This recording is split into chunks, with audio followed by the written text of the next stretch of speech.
가지고 두려워 말고 믿기만 하라라는 제목으로 나눌 때에 우리 안에 은혜가 넘치는 시간 되기를 주님의 이름으로 축원합니다. 사람을 살리는 데는 골든 타임이라는 게 있습니다. 그래서 이 골든 타임을 놓쳐서 시간이 지나버리면 그 사람은 이제는 산 사람이 아니라 더 이상 죽은 사람이 되고, 그리고 그 인생은 모든 것이 다 끝나버리게 되는 것입니다. 그런데 우리 육신의 몸에만 골든타임이 있는 게 아니라 우리 영혼에도 골든타임이 있어요. 이 세상에서 우리가 하던 일들이 잘 안 되고 인생이 힘들고 어려울 때, 그때는 하나님이 우리를 부르시는 골든타임이라는 것을 아셔야 합니다. 이게 하나님이 심정지 됐던 우리 인생에 막 PCR이라고 하나요? 막 그걸 하는 거예요. 그래서 다 죽어가는 우리 인생을 살리고, 그리고 또 영원한 생명을 불어넣어 주셔서 다시 한번 하늘의 가치와 더 높은 영광을 위해 인생의 의미를 두고 살아갈 수 있도록 부르시는 줄 믿습니다. 오늘 이 성경을 읽다 보면 그 당시에 예수님의 도움이 필요한 사람들이 참 많았다는 걸 알 수 있습니다. 오늘날도 마찬가지죠. 우리가 사실 모든 것이 다 넉넉해서 사랑하는 것 같지만 우리는 종종 얼마나 깊은 심연과 고독감과 외로움을 느끼는지 몰라요. 그리고 참 내 주변에 좋은 사람들도 많지만 내가 힘들고 어려울 때는 결국에 다 나를 버리고 나만 덩그러니 이렇게 남게 되는 것을 보게 됩니다. 그런데 예수님은요, 오늘 그런 절망 속에서 주저앉아 있는 사람의 손을 잡아 일으키시고 새 인생을 주시는 소망의 하나님이신 줄 믿습니다. 그 찬양에 달리다 봄이라는 찬양이 있거든요. 근데 그 찬양을 보면 가사가 이래요. 캄캄한 인생길 홀로 걸어가다 지치고 고나요 내 영혼 깊은 잠이 들었네요. 방황하고 인생에 지쳐 방황하고 넘어질 때 어디선가 들려오는 주님의 음성, 깨어라 일어나라 달리다 봄 일어나라 하는 그 찬양이에요. 오늘 그 달리다 봄 하시는 그 주님의 음성이 우리 모든 교우님들께 들려지기를 바랍니다. 오늘 첫 번째로 읽은 말씀을 보면 생각해 볼 말씀이 첫 번째로 회당장 야이로의 믿음에 대해서 우리가 생각해 볼 필요가 있습니다. 오늘 말씀을 이렇게 시작을 보면 예수님이 저 고라사인 지방에 가셔서 군대 귀신 들린 그 한 사람, 그래서 세상 사람들이 미치광이라고 그렇게 그 사람을 쇠사슬과 고랑으로 묶어놓고 아무 제어도 안 되던 그 한 영혼을 불쌍히 여기셔서 그 군대 귀신을 쫓아내시고, 그리고 오늘 다시 이 건너편 유대 땅으로 돌아오신 걸 볼 수 있습니다. 그런데 거기에 이 예수님이 돌아오시도록 간절히 기다리는 한 사람이 있었습니다. 그 사람이 누구냐면 이 유대인의 회당의 회당장인 야이로였습니다. 여러분, 그 당시 회당장의 권한은 막강했습니다. 대단했죠. 왜냐하면 안식일에 이 예배를 관리 감독할 뿐만 아니라 설교자를 지명해서 세울 수도 있고요, 또 설교가 허튼 소리하고 그러면 중간에 설교를 중단시킬 수도 있는 그런 권한도 있었습니다. 뿐만 아니라 이 회당장은 안식일을 어기거나 누가 율법을 어기면 데려다가 징계를 하고 채찍질하고 심지어 유대인으로서의 모든 권한을 박탈하고 추방시킬 수까지 있는 그런 사람이었습니다. 그리고 또 그래서 이 회당장에게 가장 중요한 일이 뭐냐면 회당장은 어떻게든지 그 유대 사람들에게 하나님의 이 생명의 말씀을 잘 공급해가지고 그 유대인들이 하나님의 말씀을 듣고 그 생명 양식을 먹고 정말 아름답고 복된 삶을 살아갈 수 있도록 사람 살리는 일을 해야 되는 거예요. 그런데 오늘 유대 그 회당장에게 아주 큰 문제가 생겼는데 그 문제가 뭐예요? 자기 딸이 죽어가고 예배당을 관리하며 생명 양식으로 사람 살리는 일을 해야 될 회당장에게 자기의 딸이 죽어가고 있습니다. 그러니까 회당장이 이 하나님의 말씀을 전해서 영혼을 살리는 일을 잘 했다는 거예요? 못했다는 거예요? 못했다는 거죠. 자기 딸도 지금 죽어가고 있어요. 그래서 다음 세대를 일으켜서 하나님의 이 축복이 계속 흐르게 해야 할 이 책임을 지금 회당장은 잘 못하고 있었던 것이죠. 오늘 그래서 22절, 23절 한번 다시 보겠습니다. 여기에 보면 회당장 중에 하나인 야이로라 하는 이가 와서 예수를 보고 발 아래 엎드려 간곡히 구하여 이르되 내 어린 딸이 죽게 되었사오니 오셔서 그 위에 손을 얹으사 그로 구원을 받아 살게 하소서 하고는 이렇게 말합니다. 희한하게 이 회당장, 당시 사회적 지위도 높고 권한도 대단했던 이 회당장이 급히 예수님께 달려와서 그 발 아래 엎드립니다. 그리고 예수님께 자기의 딸을 구원해 달라고 이렇게 간곡하게 요청하는 걸 볼 수 있습니다. 그런데 이 이야기를 들으면 예수님은 이 사람이 회당장이고 그러니까 어떻게 해야 돼요? 빨리 가서 회당장의 손을 붙잡고 뛰어가지고 그 집으로 가서 죽어가는 어린 소녀 그 딸에게 손을 얹어서 낫게 해줘야 될 것이 당연한 것 같은데, 근데 오늘 예수님은요 회당장의 이 급하고 긴박한 이야기를 듣고도 반응이 적극적이지 않아요. 그리고 어떻게 보면 예수님은 이 회당장의 그 위급한 상황이 자기에게는 마치 아무런 상관이 없는 것처럼 무관심한 채 하는 것을 볼 수가 있습니다. 그러니까 회당장은 어떻게 해요? 더 손을 땅바닥에 막 흙이 파이도록 쳐박으면서 주님 내 딸을 좀 오셔서 살려달라고 더 간곡히 엎드려 부르짖는 걸 볼 수 있습니다. 앞서 말씀드렸지만 당시 회당은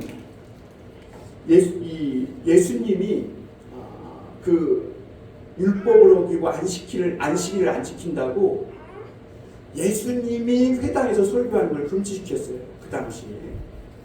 그리고 예수님에게 기도나 안수를 받는 사람은 유대인의 사회에서 추방하고 매질당하고 채찍질 당할 것이라는 이런 공문까지, 그래서 누구도 예수님하고 접촉하지 말아라 이런 공문까지 보낸 상태에 있었습니다.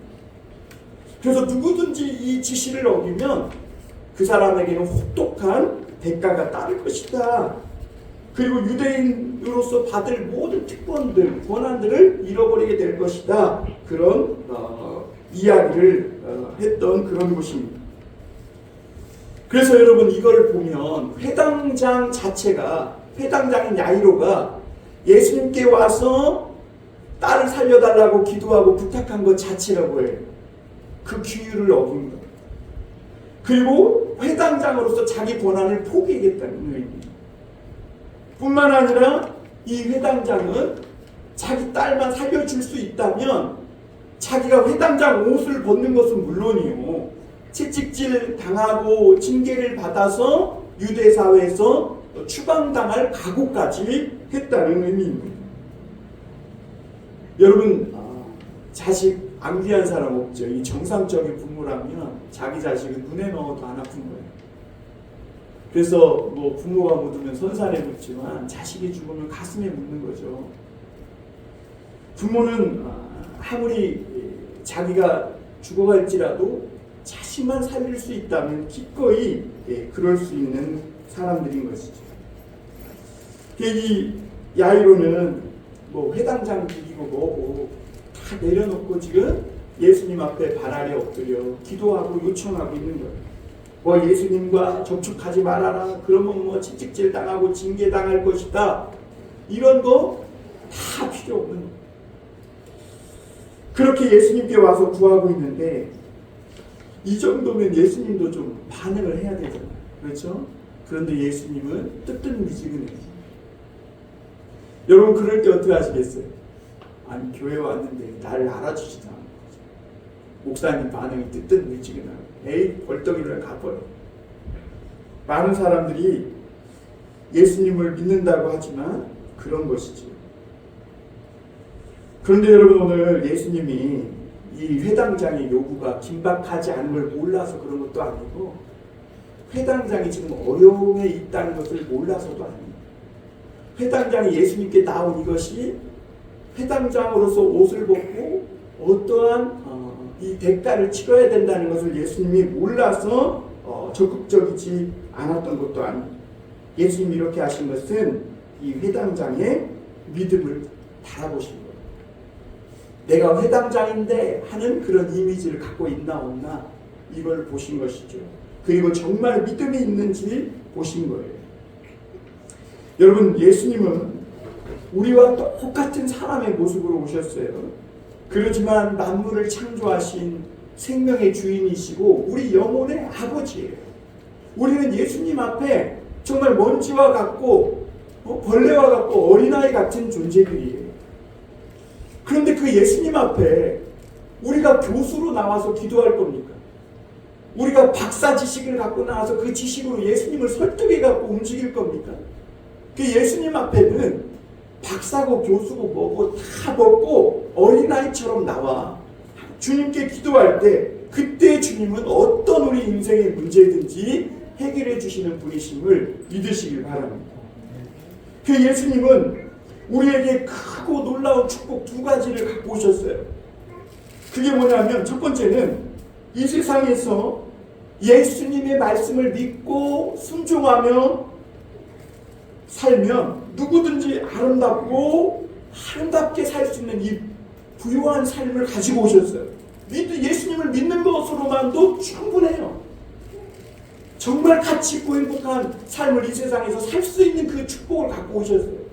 그리고 또 하나는 뭐냐면, 그렇게 살다가 죽으면 하늘에 더 좋은 세계, 영원한 생명으로 죽어도 살고 살아서 믿는 자는 죽지 않는, 영원히 죽지 않는 그 영생의 축복을 또 우리에게 주시려고 우리에게 오신 줄 믿습니다. 여러분, 이걸 믿으셔야 합니다. 여러분, 많은 사람들이 그럼에도 불구하고 예수님을 믿으면서 이것도 못 믿고 저것도 못 믿고 살아요. 이 땅에서 예수님을 믿는 것만으로도 충분히 우리가 아름답고 가치 있는 삶을 살 수 있다는 걸 못 믿어요. 그러니까 어떻게 해요? 자꾸 성공만 목마르고 돈에 목마르고 자꾸 뭔가 남에게 인정받아야 되고 나보다 좀 앞서가는 사람들 부러워하며 세상 사람들처럼 교회 다니고 예수 믿지만 똑같이 살아가는 거예요. 왜? 이걸 못 믿으니까. 예수님을 믿는 믿음으로만 늘어도 우리는 충분히 가치 있고 아름다운 삶을 살 수 있다. 이걸 못 믿는 거예요. 돈도 있어야 되고 뭣도 있어야 되고 자꾸 이것이 필요한 거죠. 그리고 또 하나는 예수님이 우리가 이 땅에 그렇게 살다가 죽을지라도 더 좋은 세계를 주신다는 것도 못 믿는 거예요. 그러니까 두려운 거죠. 사랑하는 성도 여러분, 우리가 이 땅에서 물론 돈도 필요하고 다 필요하지만 예수님을 믿는 믿음 하나만으로도 충분히 은혜롭고 가치 있고 의미 있는 부유한 삶을 살 수 있음을 믿으시길 바랍니다. 그리고 그런 삶을 산 사람들에게 하나님은 하늘문을 활짝 여시고 죽음도 두려움이 없는, 죽어도 두려움이 없는 이런 축복을 주시는 줄 믿습니다. 여러분, 우리가 오늘도 교회에 이렇게 나가서 앉아있지만 예수님을 믿는 믿음으로만도 충분히 은혜 넘치게 살 수 있다는 이 한 가지 사실을 믿지 못하면 세상에서 떵떵거리고 사는 것에 집착하며 그렇게 살아갈 수밖에 없는 것이 우리 인생이라는 사실입니다. 예수님은 야이로를 시험하셨습니다.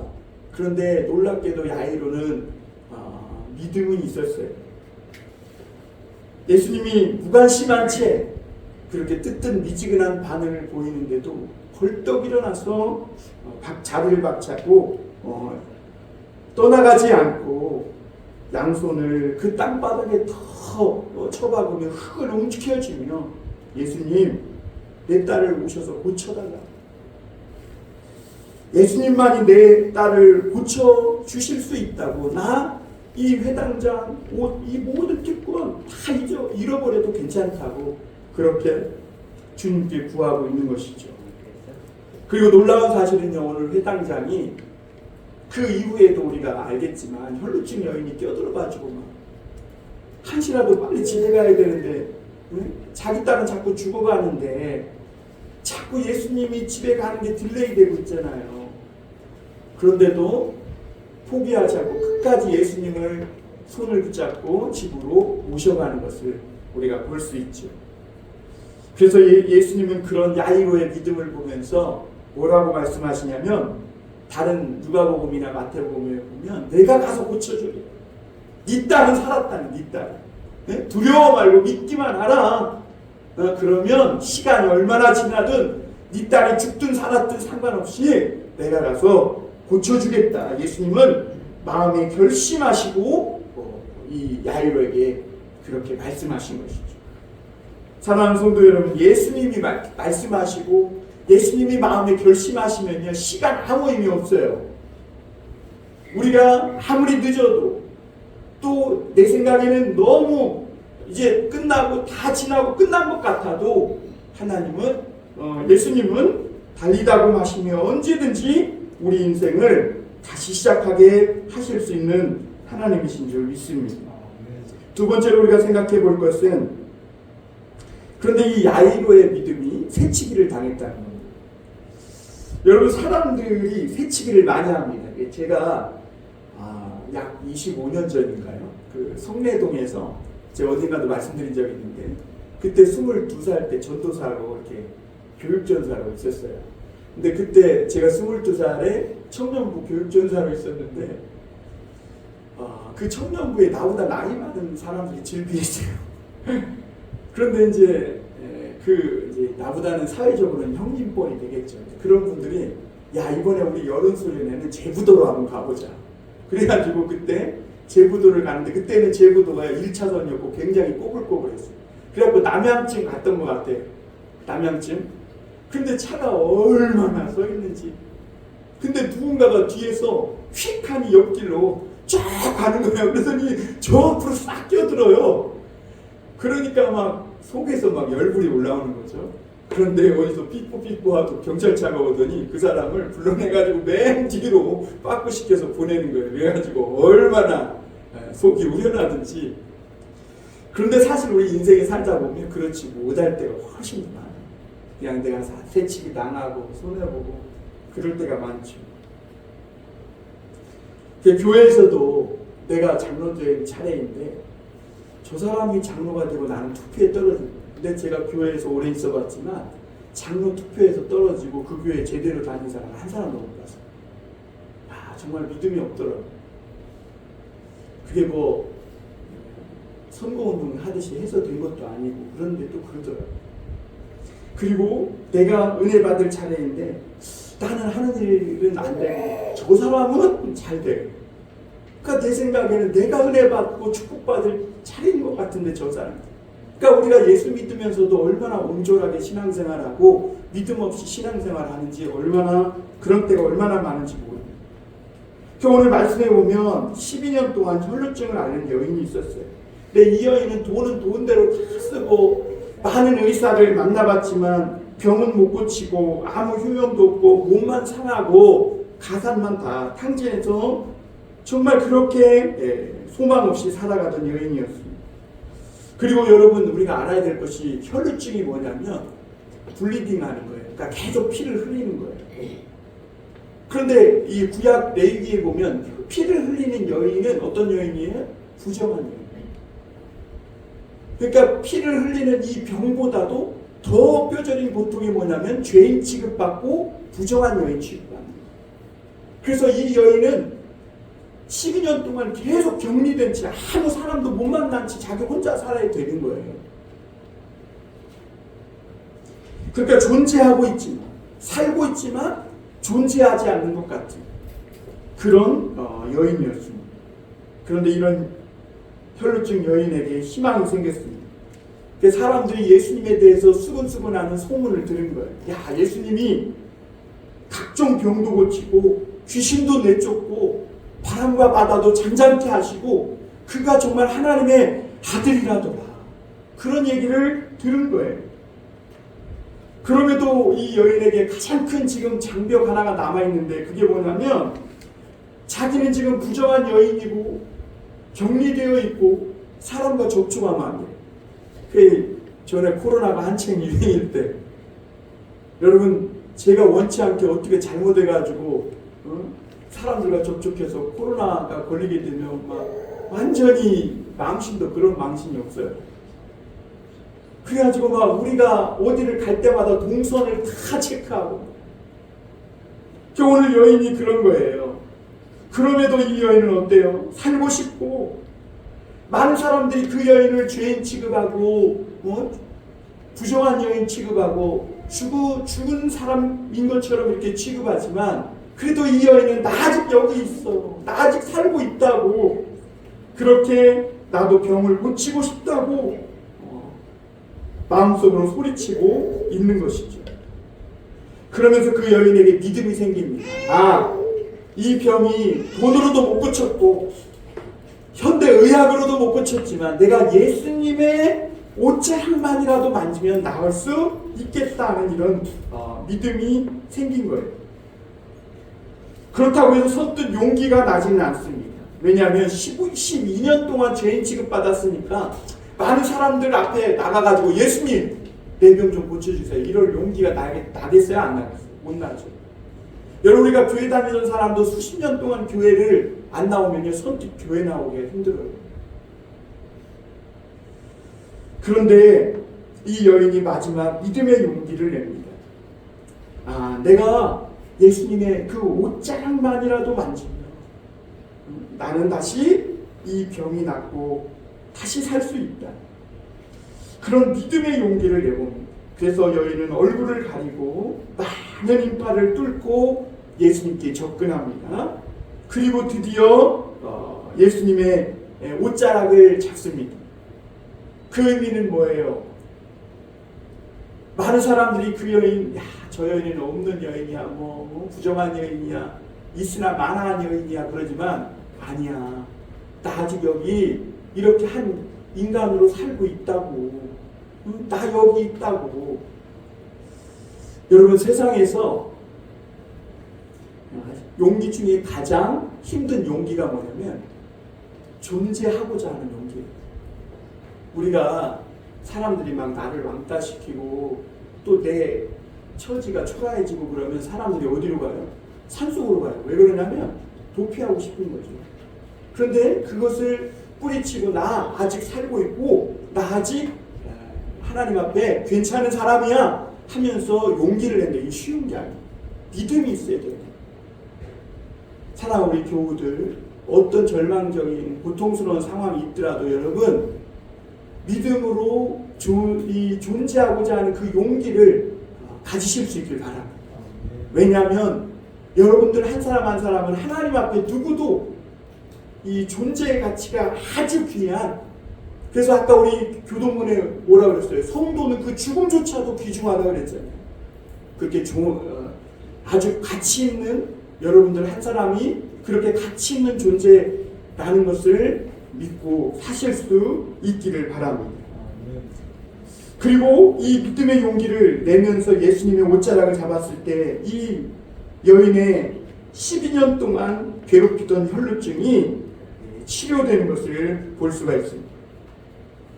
그래서 이 여인은 깜짝 놀랍니다. 예수님의 옷자락을 만지는 순간 하나님의 이 놀라운 사랑과 능력이 그 여인의 정수리부터 발끝까지 막 임하면서 전율하면서 이 병이 낫게 되었을 때 그는 새로운 하나님의 딸로 거듭나게 됨을 볼 수가 있습니다. 여러분 우리가 신분 변화됐을 때 뭐라고 하죠? 옷을 벗고 입는다 그러죠. 그렇죠?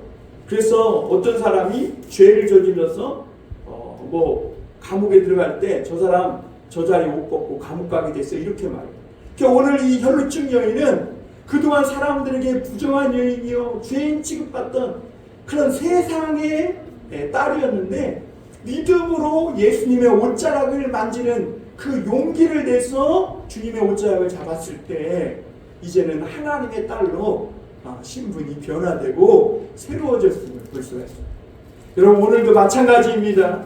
우리가 마귀의 종으로, 죄의 종으로 영원히 죽을 수밖에 없는 존재지만 믿음을 가지고 예수님의 옷자락을 붙잡을 때 하나님의 딸로 우리를 변화시켜 주시는 하나님의 은혜가 저와 여러분들에게 있는 줄 믿습니다.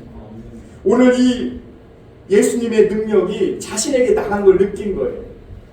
그 예수님이 묻습니다. 제자들에게, 야, 누가 내게 손을 댔느냐? 근데 그때 예수님이 건너편에서 오기를 기다리는 많은 사람들이 있었기 때문에 예수님이 갈 때마다 막 많은 사람들이 밀고 에워쌌다 그랬어요.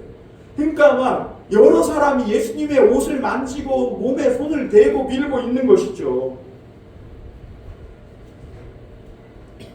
그런데 누가 지금 내게 손을 댔느냐 이 밀으니까 제자들이 뭐라 그래요? 예수님, 눈으로 보면서 모릅니까? 이 많은 사람이 지금 밀고 에워싸는데 예수님의 몸에 누가 손을 댔다고 물으시면 어떡합니까? 그런데 여러분, 이 놀라운 것이 뭐냐면 지금 예수님과 그 여인 사이에는 놀라운 이 역사가 일어나고 있는데 예수님을 가장 가까이서 따른다고 하는 제자들은 눈치도 못 채고 있는 거예요. 그리고 우리가 또 한 가지 생각해 볼 것은 그때 예수님의 옷자락과 몸에 수많은 사람들이 손을 댔다 그랬잖아요. 그런데 왜 이 여인에게만 병이 치료되는 역사가 나타났을까요? 여러분, 이렇게 하나님의 역사가 이 여인한 사람에게 나타난 것은 그 여인의 믿음과 하나님의 은혜가 만났기 때문입니다.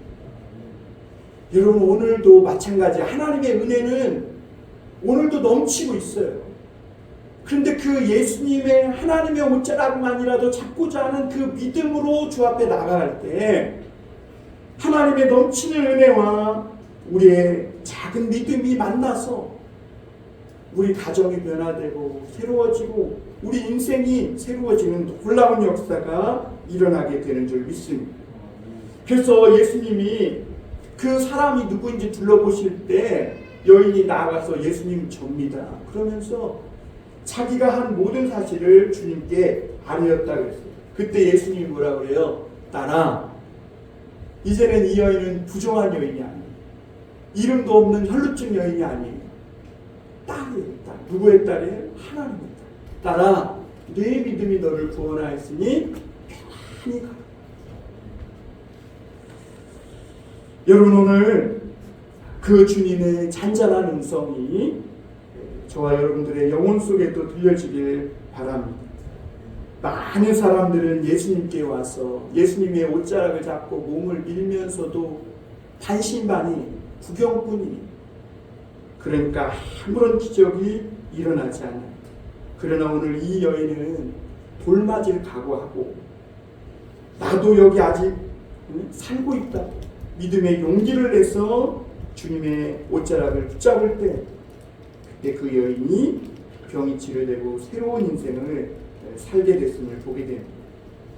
마지막으로 한 가지 더 생각해 볼 것은 두려워 말고 믿기만 하라는 예수님의 말씀입니다.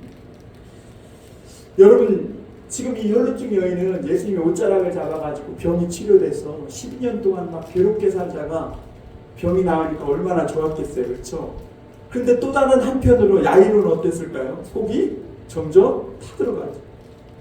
그리고 결국에는 이렇게 지체하다가는 안 될 건데 그 예상했던 나쁜 일이 야이로에게 일어납니다.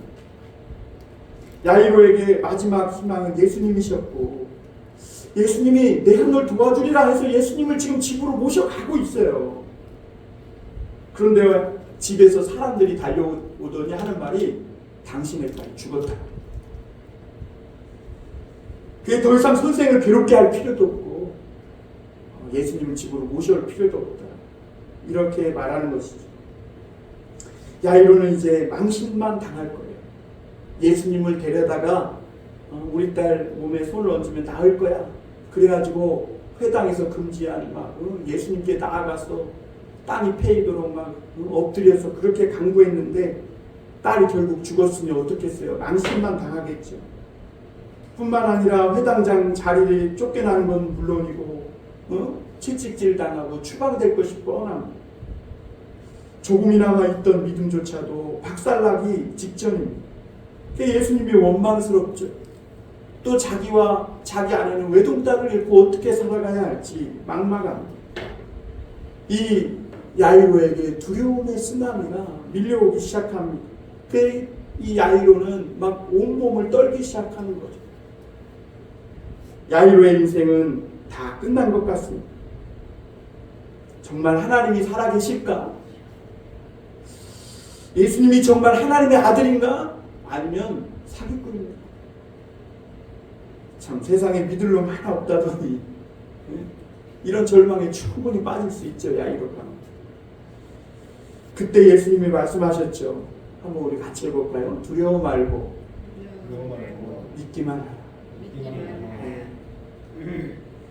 애가 죽었는데 뭘 믿고 무슨 이유가 필요하겠어요? 우리 인간적인 생각으로. 그런데 그때 예수님이 그런 때에도 한 가지 야이로에게 요구한 것이 뭐냐면, 너가 처음 예수님께 나와 처음 믿었을 때 그 작은 믿음, 그 믿음만 붙잡고 살고 있으라는 거예요. 그 믿음만 붙잡고 살고 있어라. 절망하고 포기하고 끝내지는 말아달라. 지금 그러고 있는 거예요. 네가 그 처음 작은 믿음만 붙잡고 살아만 있으면 나머지는 누가 하신다는 건 예수님이 다 하신다. 예수님. 여러분 살아만 있으시길 바랍니다. 절대로 포기하지 마세요. 혈루증 여인이 낳는 것을 이 야이로가 보고 배웠으면 이제 어떻게 해야 돼요? 딸이 죽든 살았든 한결같이 흔들림 없이 예수님을 믿으면 되는 거예요. 그런데 많은 사람들이 그렇지를 못해요. 그럼에도 불구하고 이 야이로의 훌륭한 점은 예수님께서 이렇게 혈루증 여인을 고치고 살리시는 것을 보면서 끝까지 예수님을 자기 집으로 자기 딸이 죽었음에도 불구하고 모시고 갔다. 아마 야이로는 이런 결단을 했던 것 같아요. 예수님이 혈루증 여인을 고치고 살리시는 걸 보면서 나도 이제 회당장 일 제대로 한번 해봐야 되겠다. 나도 예수님처럼 사람 살리고 고쳐서 아름답게 만드는 이 일 제대로 한번 해봐야 되겠다. 사람들은 죽으면 다 끝난다고 생각합니다. 그런데 예수님은 오늘 우리에게 두 세계를 선물로 주셨습니다. 이 세상에서 살 동안 우리가 예수님을 믿음으로 변하여 완전히 새 사람으로 살아가는 이 놀라운 은혜를 주신 줄 믿습니다. 뿐만 아니라 그렇게 살다가 우리가 죽어서도 영원한 생명으로 하나님 나라에 우리를 인도해 주시는 그런 은혜도 주신 줄 믿습니다. 그런데 많은 사람들이요, 예수님이 문을 크게 열고 막 우리를 기다리고 있는데 안 들어가려고 버티고 나는 여기가 더 좋다는 거예요. 그런데 예수님 우리에게 더 좋은 세계, 더 좋은 삶을 주시는 분이신 줄 믿습니다. 오늘 예수님이 야이로의 집에 갔을 때 장례식이 이미 진행되고 있었어요. 여기 보면 사람들이 막 울고 통곡하고 있었죠. 그런데 그때 예수님이 사람들에게 뭐라 그래요? 이 소녀가 죽은 것이 아니라 뭐한다? 잔다. 여러분 어젯밤에 주무실 때 오늘 못 일어날까봐 막 불면증 걸려서 고통하던 분들 계셔요? 사람은 그런 걱정하며 잠들지 않아요. 그냥 내일 또 일어날 것처럼 이렇게 해요. 마찬가지입니다. 예수님도 우리에게 예수님을 믿고 살아가면 우리가 이 땅에서 마지막 호흡을 다하고 죽는 그 날이 올지라도 그것은 죽는 것이 아니라 자는 것이다. 이렇게 말씀하시는 것이죠. 그런데 많은 사람들은 소녀가 죽은 것만을 보았기 때문에 예수님을 비웃습니다. 그래서 예수님이요, 그 예수님을 믿지 않는 사람들은 제껴놓고 새 제자하고 예수님의 가족과 예수님을 믿는 사람들만 데리고 들어가서 뭐라고 그러죠? 달리다고. 여러분 이때 달리다곰이라는 말이요, 아람어예요. 왜 예수님이 달리다곰이라고 했을까? 그 당시에 로마는 헬라어를 쓰고 있었거든요. 그리고 히브리어를 알고 있어요. 그런데 예수님은 예수님을 믿는 사람들에게만 이 전해지는 이 좋은 소식, 그 기쁜 소식이 있다는 것을 그 예수 믿는 사람들과만 나누기 위해서 달리다곰 하십니다. 이 달리다곰이 뭐냐면 소녀야 일어나. 죽어 잠자고 있는 그런 세대, 죽은 것 같이 부정한 죄인과 같이 살아가고 있는 그 사람들. 그래서 마지막 예수님께 희망을 걸고 그 옷자락을 잡는 그 믿음으로 사는 사람들에게 주님은 달리다곰이라는 놀라운 이 소식을 전해준 줄 믿습니다. 여러분, 오늘도 예수님을 믿는 자에게 주님은 손을 잡아 일으키시며 달리다곰 하시는 줄 믿으시길 바랍니다. 그리고 이 말씀이 선포되자 소녀가 일어나 돌아다니기 시작하고 예수님은 먹을 거를 주라고 하십니다. 사랑하는 성도 여러분, 야이로는 예수님께 믿음만 있다면 죽음도 문제가 아니라는 것을 보았습니다. 작은 믿음만 있다면 시간도 문제가 되지 않습니다. 또 혈루증 여인은 예수님께 대한 믿음만 있다면 자기의 이 고통스럽고 괴로운 모든 인생의 문제가 안 된다는 것을 그들은 깨닫고 믿고 깨달았습니다. 여러분, 오늘도 예수님은 두려움과 인생의 괴로움과 고통 속에 살아가는 우리들에게 예수님만 정말 믿는 믿음으로 충분히 아름답고 가치 있는 삶을 살 뿐만 아니라 우리가 죽는 날에 그날에도 흠과 점과 티도 없는 영광의 옷으로 갈아입을 그런 더 좋은 세계가 있음을 가르쳐 주십니다. 우리의 죽고 사는 모든 문제 이미 예수님을 믿는 사람에게는 해결되어 있어요. 세상에서 믿음으로 행복하게 아름답게 살면 그걸로 우리는 족하고 또 예수님이 다 알아서 해주실 것이고, 또 죽을 때가 되면 어떻게 하면 돼요? 죽으면 돼요. 그럼 또 누가 책임져줘요? 예수님이 또 책임져 주는 것입니다. 그래서 시편에 보면 우리가 자국되는 것이 하나님의 손에 있고 하나님이 아신다고 합니다. 사랑하는 성도 여러분, 그러므로 성도는 염려할 필요도 없고, 날씨가 춥다고 경제가 안 좋다, 또 병들었다고, 또 우리 집에 자녀가 문제가 있다고 두려워할 필요가 없습니다. 왜? 예수님을 믿으면 그 믿음 안에 이미 문제가 해결되어 있기 때문인 줄 믿습니다. 그러므로 오늘 예수님께 다 맡기고 구경꾼으로만 반신반의하며 따라가지 마시고 믿음으로 은혜 받으며 아름답게 또 한 주간 사실 수 있기를 바랍니다. 분명한 사실 하나는 내가 은혜 받지 못하면 세상이 나를 죽음으로 몰아간다는 거예요. 여러분, 세상이 나를 죽음으로 몰아가는 그 파도에 휩쓸리지 말고 오늘 은혜 받고 내 모든 인생의 문제를 해결해 주신 그 주님의 놀라운 기적을 체험하며 사시는 우리 모든 교우들이 되기를 주님의 이름으로 축원합니다. 기도하겠습니다.